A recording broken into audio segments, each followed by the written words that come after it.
is all you'll ever need. I'll help your spirit grow. But I will bloom where I'm planted, with faith that burns so bright. Embrace the sun, endure the storm, and shine with inner light. This barren land may test my strength, but it won't break my soul. I'll trust in God's unwavering plan and let His love make me whole. Alright guys, amazing. I'm loving this music. I'm loving this music. Alright guys. Of promise. Okay, so welcome to this session. I love that music. I love that music. It just touches my soul, guys. Alright. I know you came here for the IELTS prep webinar, and I think I'm going to do exactly that. Take you through, and if you're coming to this channel for the first time, we share different content. We share content about marketing, we share content about growing a business, we share content about IELTS preparation, we share content about how you can become stronger and how you can face challenges. So if that's your wish, if you want to learn more about how you can achieve that, I want to say welcome. Don't forget to like, subscribe, and share this video so that more people can get to know about IELTS and how to prepare. All right. So this is supposed to be a short video. I don't know how long it will be. All right. On how to prepare for IELTS. So if you're looking for a place to learn how you can prepare for your IELTS better, a place where you can find tips and tricks, looking for real test collections of exam samples, learning IELTS vocabulary, searching for useful IELTS exercises, or maybe just study English, then this is the right video for you, okay?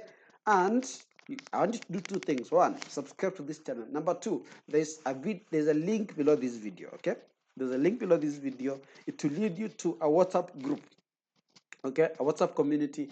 Please click that link, join the WhatsApp community so that you can stay updated, because here we share things that you need on a daily basis, okay? So let's begin by talking about IELTS, okay?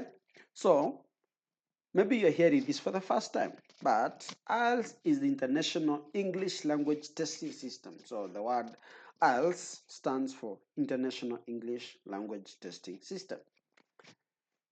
Right? And this is the world's most popular English language test. No doubt about it.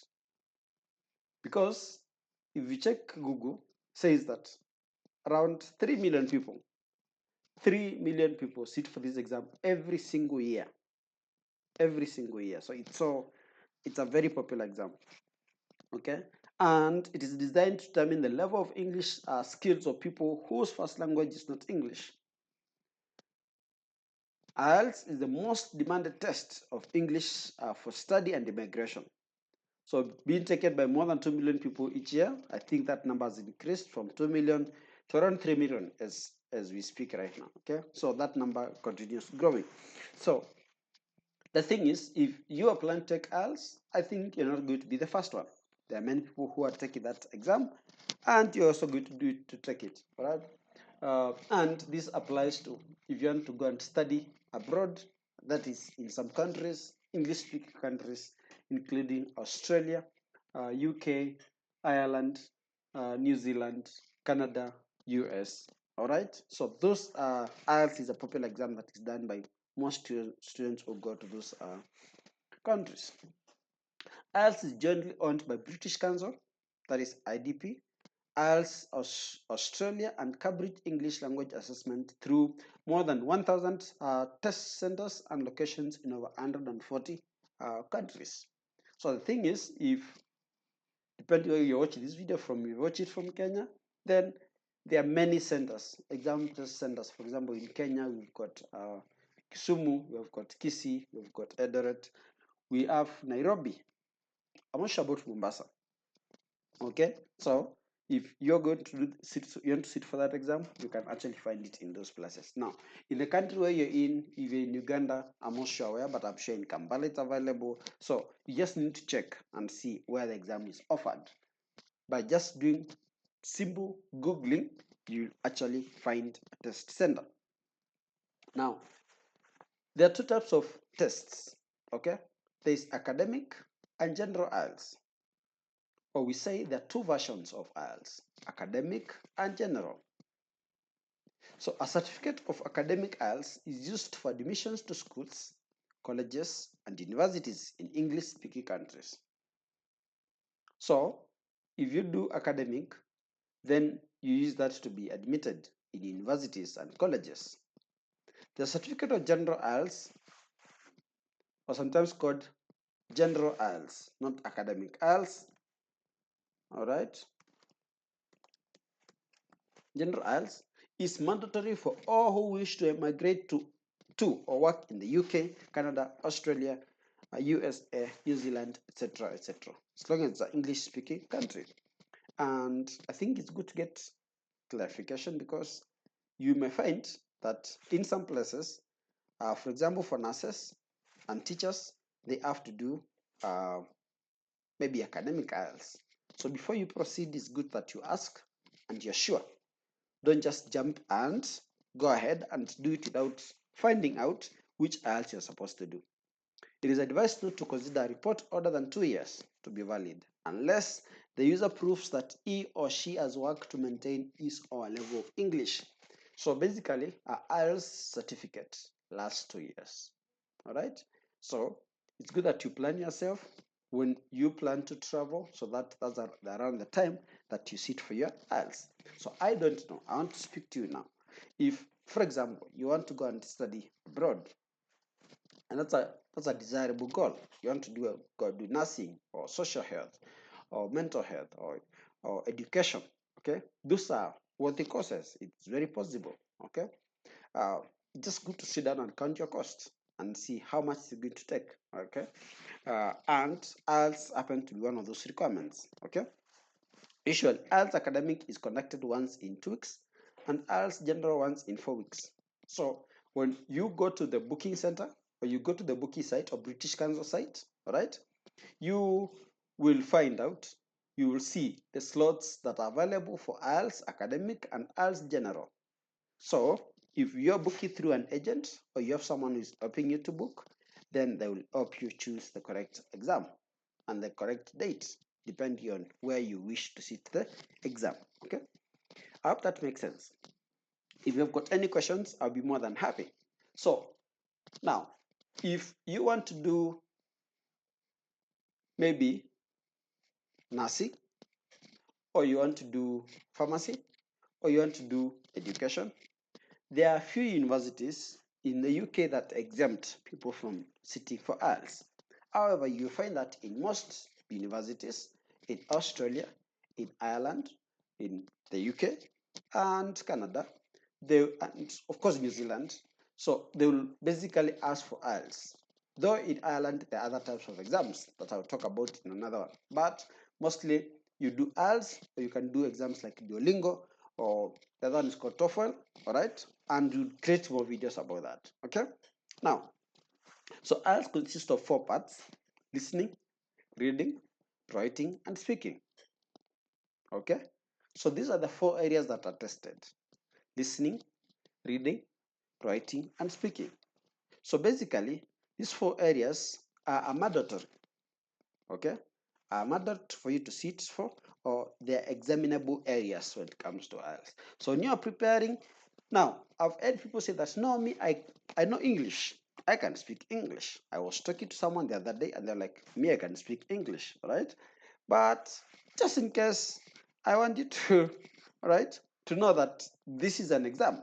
So don't jump to booking for the exam unless you are prepared, okay? It's an exam. They don't just test English. You need to understand the format, okay?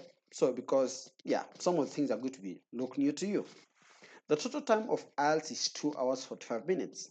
The listening, reading, and writing parts are completed in one sitting in a common exam. All right?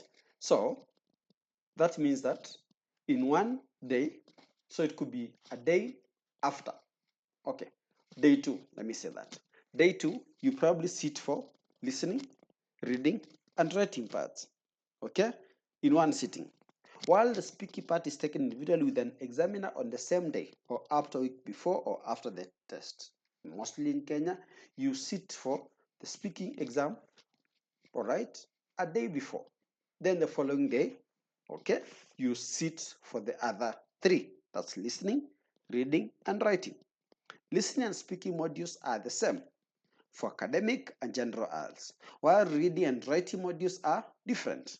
All the parts are evaluated on a scale of 0 to 9 points. Okay, so you score 0 to 9.